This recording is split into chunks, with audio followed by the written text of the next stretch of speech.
I'm starting the YouTube stream and I need to share my screen with you guys. I have opened up a Word document and pasted into it the questions from your formative assessment. So I just looked those over this morning and I updated grades. So any work that you've completed up to this point should be updated in the homework portal to let you know how many points you've accumulated. And you should be able to look at your homework 3 and see which questions you got right or wrong based on if you've completed that. So let me see here. I thought it would be helpful if I kind of, I guess, wrote down answers or took notes as we're going through these answers, and then I can send this document to you afterwards. Does that sound good? Okay. Just in case there's any technical difficulties, I've got a written version of this. So I started out here trying to answer the first question while I was waiting for everybody. So consider a GLM with a single predictor, a categorical variable with 4 categories. How many slopes do we need to differentiate the 4 groups? The answer is always that you need as many fixed effects as you have groups, so that you have all 4 group means or all group means addressed. Given that you already have an intercept, that means if you have 4 groups, you would need to have 3 slopes. And so I was in the process of writing those in here. So I'm going to write out the equation for this model. I have these group contrasts are sort of labeled generically here. Group 1 versus 2 is the first one. Group 1 versus 3 is the second. And I'm going to copy here. Plus E sub I, and we get the last one here. Okay, so that is what my model would look like. Can you all see that okay? Is that big enough or should I make it a little bigger? It's good. Cheryl says it's good. Good. Okay. There, it's like I have a TV screen in front of me, so I'm like, ugh. So, but I know it looks different from your angle. So first question then, where do these variables come from? You have to make them, at least in this class. So as for instance, in your homework, which is also a 4-group example, not coincidentally, if you were to just put group as a predictor in the model, that will not work. So golf group is the theme of the homework that you're working on, where there's group 1 is control, group 2 is mini golf training only, 3 is regular golf training only, and 4 is both mini and regular. So there's a variable in your data set called group. It's coded 1, 2, 3, 4, but those aren't really numbers, right? They're labels that go with the groups. So if you were to put that grouping variable in as a predictor, SAS or Stata would be like, okay, I'll make a slope through that. I'll make a slope that goes from 1 to 2 to 3 to 4. But since those aren't numbers, that would make no sense. So this is an instance in which the program will be happy to do whatever you'd like it to do, but it doesn't make any sense on the back end. Okay, with me so far? Okay, so what do you do instead? Well, we got to get these variables. And I thought, given that I'm helping a lot of folks troubleshoot this, it might be useful just to go through what the code would look like to do this. So if you're using SAS, we need to make these 3 variables have an original variable that's a group. So what I have in SAS here, my original variable, let me space this out of the way here, equals group. And that has values of 1, 2, 3, or 4. That's the way it's set up in your data set. So we need to say if, and this is SAS code, I'll do Stata code in just a moment here. If group equals 1, then we need to make each of these 3 variables and tell it what value to take. So my first variable, group 1 versus 2, is going to be a 0. And actually, I missed something here. I need a do with a semicolon to do more than one thing at a time. I need group 1 versus 3 is going to be 0. And I need group 1 versus 4 equals 0, and then an end with a semicolon. So what that's doing is, because all of these things are set to 0, group 1 is going to be my reference. So the model intercept is directly going to give me the mean for group 1, because the intercept is always the expected outcome, mean in this case, mean outcome, for whenever your predictors are 0. So we need to take this and do it 3 more times because there's 4 groups.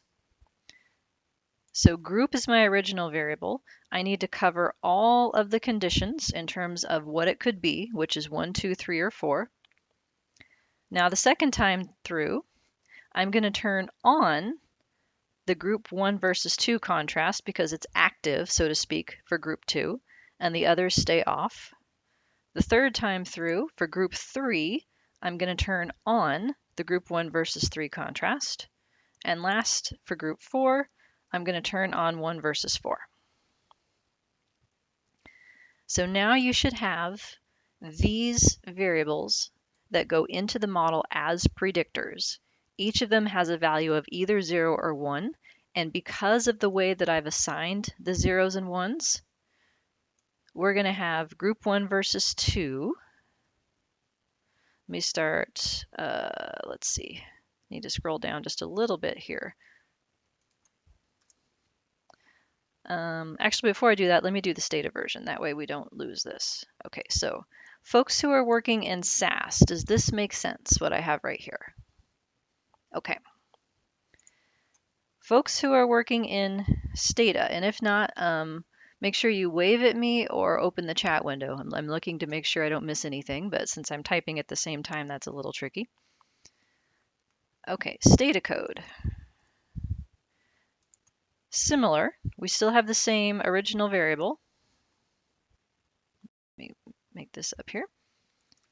Original variable is group, which takes on values 1, 2, 3, or 4. So Stata is a little different. I don't know that there's an analog to this then do where you can do multiple things after an if.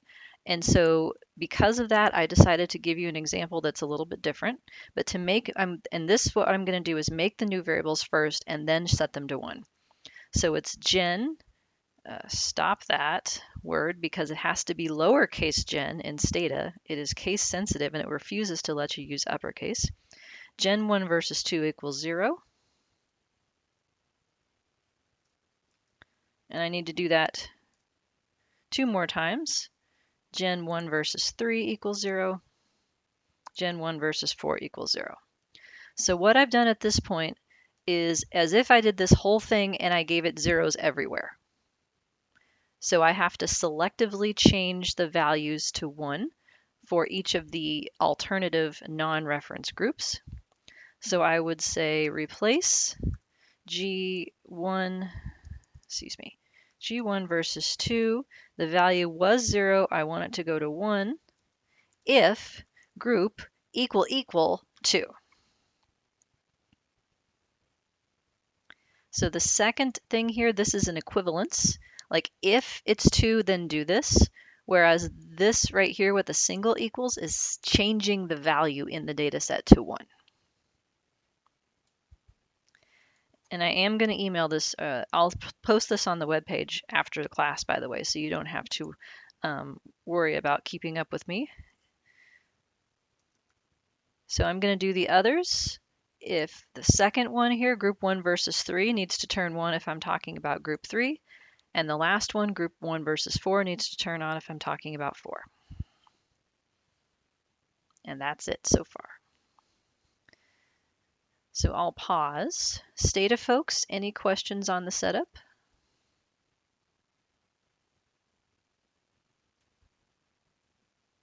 So just to recap, what I'm doing is creating 3 new predictor variables whose slopes are going to capture the difference of the reference group with each of the other groups. So the reference in this coding scheme is group 1. It'll be 1 versus 2, 1 versus 3, 1 versus 4, and that's why I've named them as such.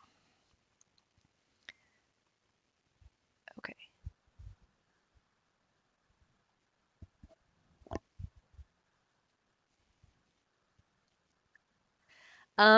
No, that saves processing time in large data sets.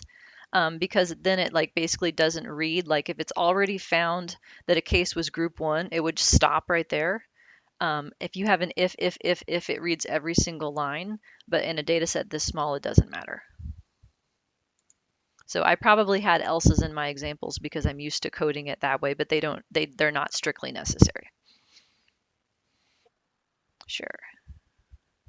Other questions on coding?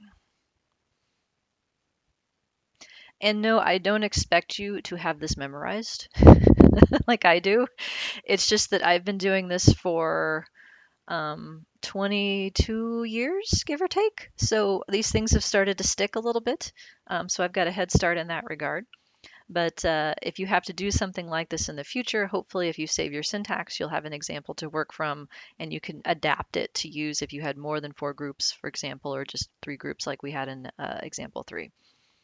So what is the model going to tell me is the next part here. The second question was how many possible mean differences across the 4 categories are there? So let me see how many, can I see your hands? Those of you I can see. How many mean differences are there across my 4 groups? Yes, 6. I know there's a polling option in Zoom, but I'm feeling kind of low tech today. Got enough going on. But yeah, it's 6.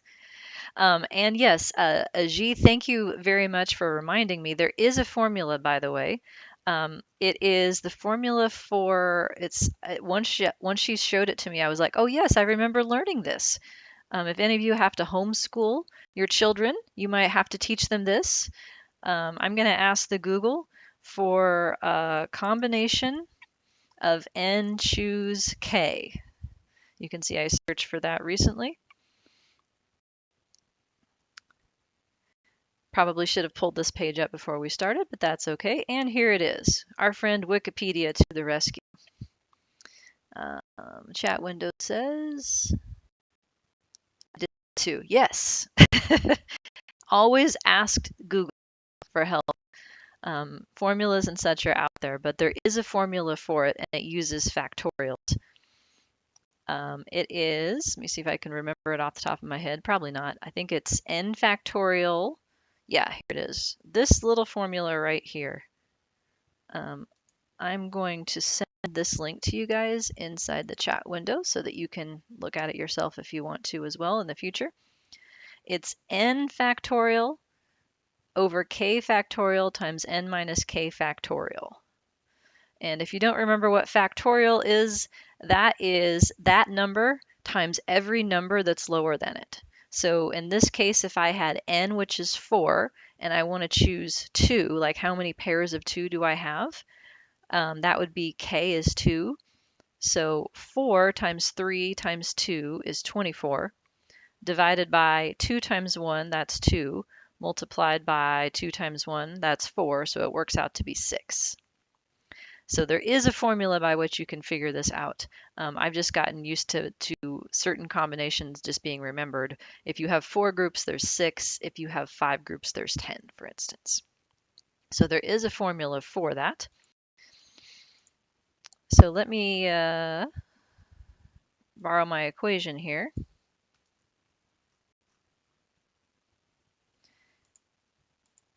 And fill this in. Let's figure this one out here.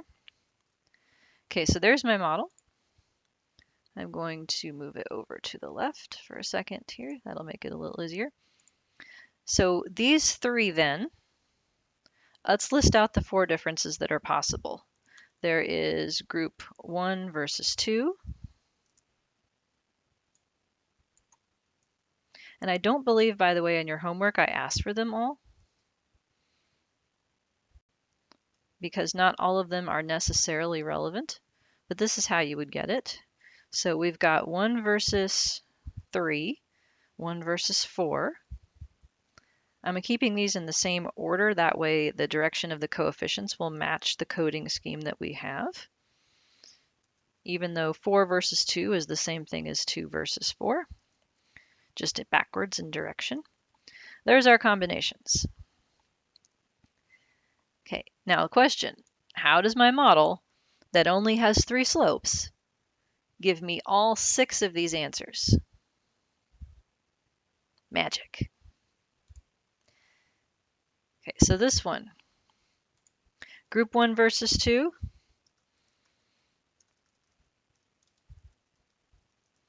That is beta 1. That's what it means. Where beta 1 tells you how far off group 2 is from group 1. So there's one of my slopes. Likewise, group 1 versus 3 is given to me directly by beta 2, and 1 versus 4 is given to me directly by beta 3. Okay, with me so far? Now the others. To get the differences between the non-reference groups, they are linear combinations of these differences. So it works out that 2 versus 3 is the same thing as beta 2 minus beta 1.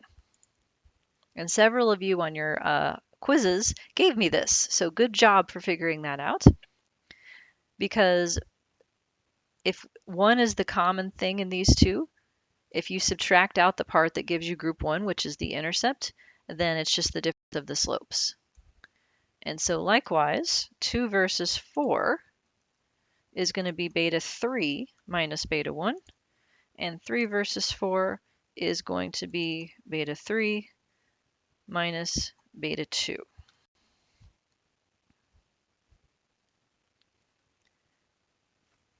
So there's your 6 differences. 3 are given directly as model parameters. Those are your slopes.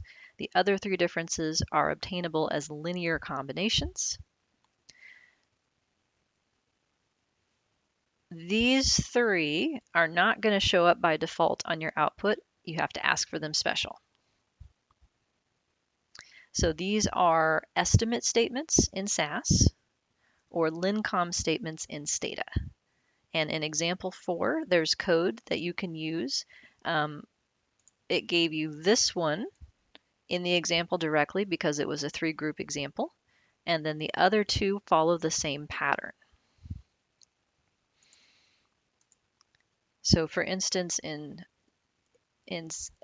SAS, it would look like this. Estimate, you give it a label, 2 versus 3, and then it's the variable that goes with the slope. So it would be G1 versus 3. That gets a 1. And the negative 1 goes with the one that's being subtracted for it, which is G1 versus 2, like that. And so you would just swap these out to get to the other group comparisons.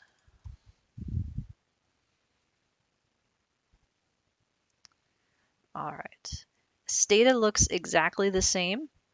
The only difference is that in Stata, so Stata looks like this. It makes you put in the implied addition, subtraction, and multiplication. And there's no label that goes with it. So Stata would look like that with the word lincom in front. But it's the same algorithm.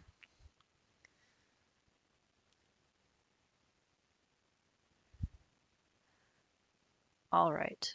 Does any of that need repeating or re-explaining? Because I'm happy to go back over it if that would be helpful.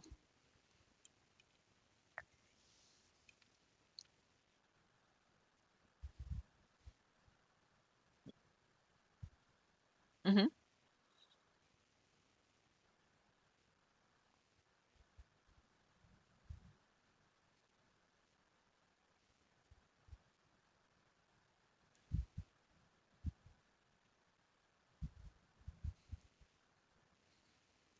Mm-hmm.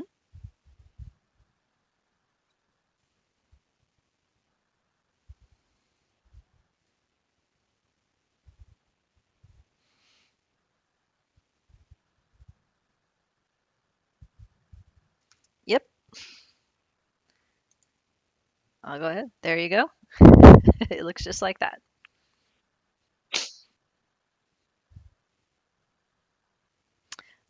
Oh wait, sorry, I'm one ahead of myself. This is group 1 versus 3. Yeah, I need to change the label. This is 2 versus 4. Thank you.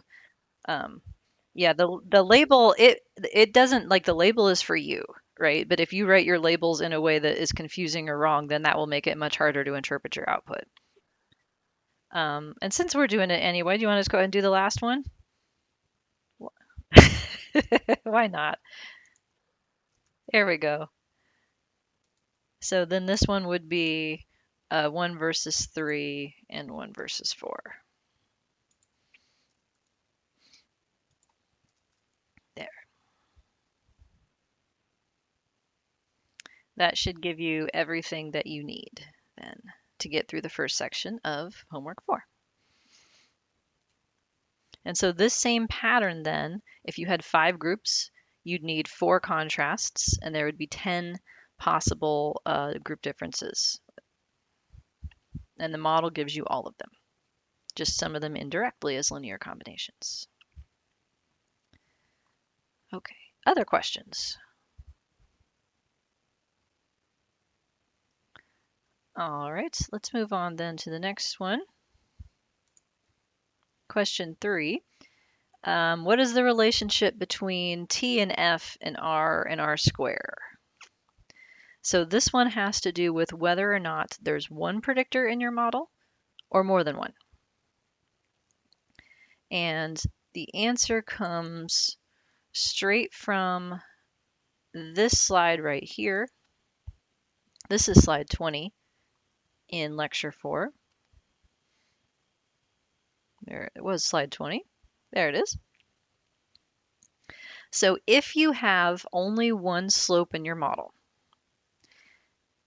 the t-test that you get for that slope, if you square it, is the same thing as the f for the model.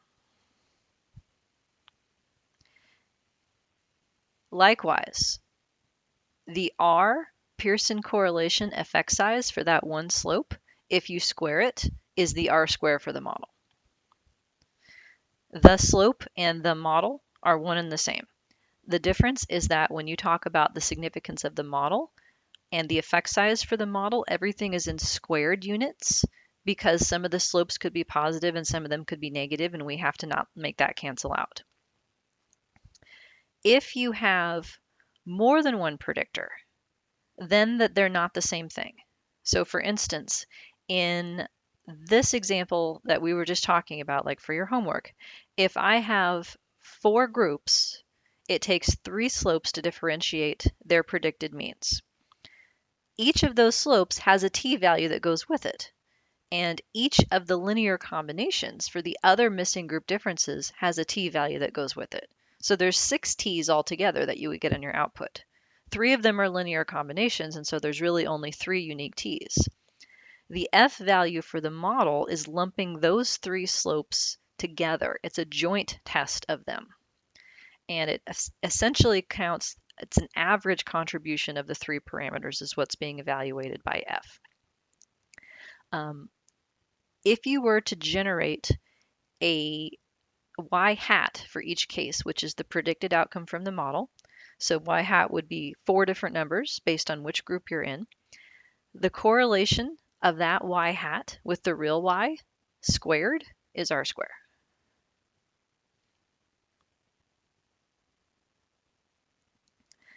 So once you have more than one slope, you can have single tests for each of them via t and single effect sizes for each of them via r or d. But to put it together, to talk about the model, to like the idea of group as a whole, that requires an f to test the contribution of the model, meaning how much variability has the model accounted for, and r square is the effect size for that variability for the model. So you'd want to know both in practice. What are the specific effects of each slope, each predictor, as well as what is the joint combination of them?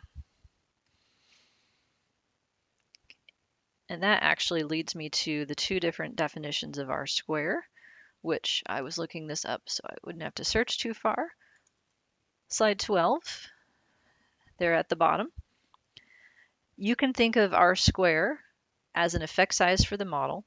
You can think of it either as the proportion reduction in the outcome variance, the proportion of variance that's explained by the model, Or you can think of it as the squared correlation between the outcome that's predicted by the model, the y hat, with the real one.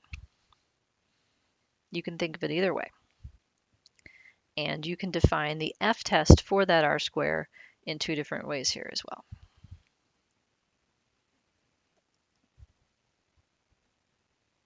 And I'll go back and write that stuff down in the document now. It'll take too long to type, but I wanted to point out where those things were.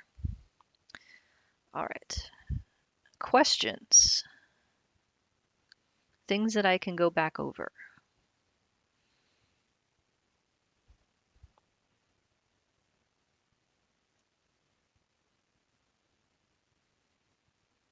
How about the black box people? Any questions from the silent and invisible people? Can I get a yellow thumbs up just to show me that you're listening? Even if you don't have a question? There's one. Oh, there's a few. Thank you. Yes, the yellow thumbs up is very comical to me. So, by the way, my son's preschool class has now discovered Zoom virtual backgrounds for their daily session together.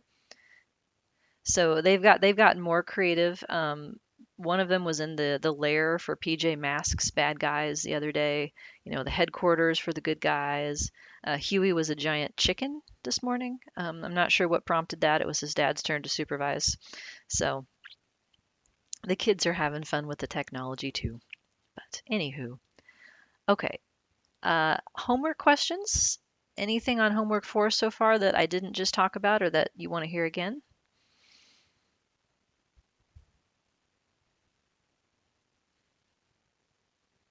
Okay. Then do you want to talk about some new stuff? Why not, right? We're all here. I want to pick up on, this will be slide 21 of lecture 4. There we go. So changing gears a little bit in terms of what kind of predictors we're talking about, but the general concept is the same. So that the focus of this set of examples in lecture is when you need more than one slope to describe the effect of a single predictor variable. So the first instance that we saw of that is when you have a grouping variable that has more than two groups. You need multiple slopes to capture the differences among those possible groups. Even though conceptually it's still one variable, it takes multiple binary contrasts to be able to differentiate all the group means. The other time in which you're in the situation of needing multiple slopes to describe the effect of a single variable is if you have a quantitative predictor that has a nonlinear relationship to the outcome. So this is one of the situations in which having a Pearson's correlation doesn't really capture what you're after. Pearson's correlation describes the relationship between a quantitative outcome and a quantitative predictor so long as that relationship is linear, right? But not all relationships are linear. So I want to show you some examples of how you would go about testing relationships that are nonlinear. One is going to be quadratic and the other is going to be what's known as a piecewise slopes or a spline model. So I'm picking up on 21 here. So we'll do curvilinear slopes, piecewise slopes, as well as whether or not it's acceptable to treat an ordinal variable as interval, meaning to treat something that is ordinal categories as numeric. I can show you a test that speaks to that directly. So first off, curvilinear effects. The two that I think you'll come across most frequently in terms of their form is either quadratic, which is known as a parabola. I think back in high school math, it's a U shape, upside down happy face, or downside up, I guess, unhappy face. The way that you'll specify a quadratic relationship is to take the predictor variable that's quantitative, you enter it into the model in its original form, centered so that 0 means something, and then you also enter it into the same model as a square of itself. So you don't actually have to compute that new variable. I'll show you how to make the program do it for you within the context of the model. But these types of effects are when it's good for relationships that appear to change directions. So if something is helpful up to a point, but then too much of it becomes harmful, that's when a quadratic type of form would be useful to describe the relationship. The other that I come across is exponential, meaning that it helps up to a point, but then it doesn't help anymore. And it doesn't go back down, it just sort of hangs out where it is. And you can approximate that kind of relationship decently well by fitting a linear effect of a log transformed predictor. So I'll say that again. Taking a predictor, computing the natural log of it, and then putting that predictor in the model as usual. A linear effect of a log transformed predictor. And that will create something that looks like an exponential curve. So why do I have dollar signs on my slides? I'm just noticing this. I have no idea where those came from. Um, yeah, because if you learn this stuff, someone will pay you, right? The universe keeps hearing me say that, and it put dollar signs in my slides. Do you see them? They're right here. Uh, yeah, I guess that's what it changed itself into. That is very random. You guys don't have the dollar signs. Okay, well then I must have like changed something and then remade the PDF on a different computer that doesn't understand. But I've got dollar signs on mine. That's just really interesting. But yeah, this is where the money is, folks. How's that? We're in the money. We got a lot of what it takes to get along. Anywho, quadratic slopes are something that people often shy away from in terms of how to actually interpret the coefficients. It's not nearly as scary as people make it out to be. There's a very straightforward rule that you can follow that describes how a quadratic coefficient works in a given model. And what a quadratic coefficient does is take a linear slope, and depending on what direction it is, the slope is either positive or negative. It takes that slope and it makes it either more positive, less positive, more negative, or less negative. And twice the quadratic coefficient describes how that slope changes per unit of the predictor. I have down here a brief refer back to calculus in case any of that helps you. What we're actually talking about is the second derivative of the function, but I think pictures might actually be a little more helpful. So this is slide 24. This is actually a picture from my textbook. I wrote a textbook on longitudinal models, and so the context of this is time as a predictor is on the x-axis in each of these pictures. And this shows all possible combinations of a positive linear slope paired with a positive quadratic, positive negative, negative positive, and negative negative. So these little lines right here, the little dotted lines, those are my attempt to draw the line that's tangent to the curve at each point. So like if you were to pierce these dots, because this is a bendy line itself, the slope changes as you move along the lines. So the linear slope that's given in the model is whenever the predictor is coded 0. So for instance, it would be 4 right here. If it's paired with a positive quadratic, that positive slope of 4 becomes more positive by twice the quadratic coefficient.